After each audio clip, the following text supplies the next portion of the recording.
নমস্কার, অভিষেক টক ইউটিউব চ্যানেলে সকলকে স্বাগত জানাই। আজ আমরা আলোচনা করব মানবদেহের বিভিন্ন রোগ ও রোগক্রান্ত অঙ্গ নিয়ে। এই ধরনের প্রশ্নগুলি তোমাদের আইসিডিএস সহ বিভিন্ন ধরনের কম্পিটিশন পরীক্ষায় কিন্তু এসে থাকে, তাই ভিডিওটি খুবই ইম্পর্টেন্ট হতে চলেছে তোমাদের জন্য। ভিডিওটি প্রথম থেকে শেষ পর্যন্ত দেখার অনুরোধ রইল। দেখো, প্রথম যেই রোগ নিয়ে আমরা আলোচনা করব সেটা হচ্ছে বেরিবেরি। বেরিবেরি হয় স্নায়ুতন্ত্রে। এরপর প্যারালাইসিস হয় স্নায়ুতন্ত্রে। এরপর দেখো ডায়াবেটিস হয় অগ্নাশয়ে।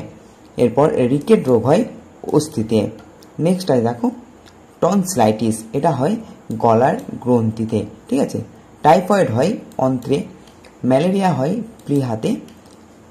আর্থারাইটিস হয় হাড়ের সংযোগস্থলে। সাইনোসাইটিস হয় মুখের হাড়ে। রিউমাটিজম হয় অস্থিসন্ধিতে। গলগণ্ড হয় থাইরয়েড গ্রন্থিতে। গ্লোসিটিস হয় জিহ্বাতে। মেনিনজাইটিস হয় মস্তিষ্কতে। ডিপথেরিয়া হয় গলাতে। গয়টার হয় গলা ও চোখে। নেক্সট যে রোগ আছে সেটি হচ্ছে স্কারভি হয় মাড়িতে।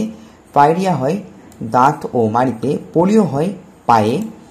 আর কোলাইটিস হয় বৃহদন্ত্রে। ওটাইটিস হয় কানে। বাত হয় সংযোগস্থলে। কার্ডাইটিস হয় হৃৎপিণ্ডে। প্লুরিস হয় বক্ষ প্রাচীরে। জন্ডিস হয় যকৃতে। অ্যাজমা হয় ফুসফুসে। এখানে একটা বাদ গেল, হেপাটাইটিস হয় যকৃতে, ঠিক আছে। এরপর আছে দেখো যক্ষা হয় ফুসফুসে। প্লিউরাইসিস হয় ফুসফুসে। নিউমোনিয়া হয় ফুসফুস। ব্রঙ্কাইটিস হয় ফুসফুস। এনজিমা বা আমরা একজিমা বলে থাকি সাধারণত, ওটা হয় ত্বকে। চুলকানি ত্বকে। নেক্সট কুষ্ঠ হয় ত্বকে। কনজাংভাইটিস হয় চোখে। গ্লুকোমা হয় চোখে। ট্রাকোমা হয় চোখ। লিউকোমিয়া রক্তে। হিমোফিলিয়া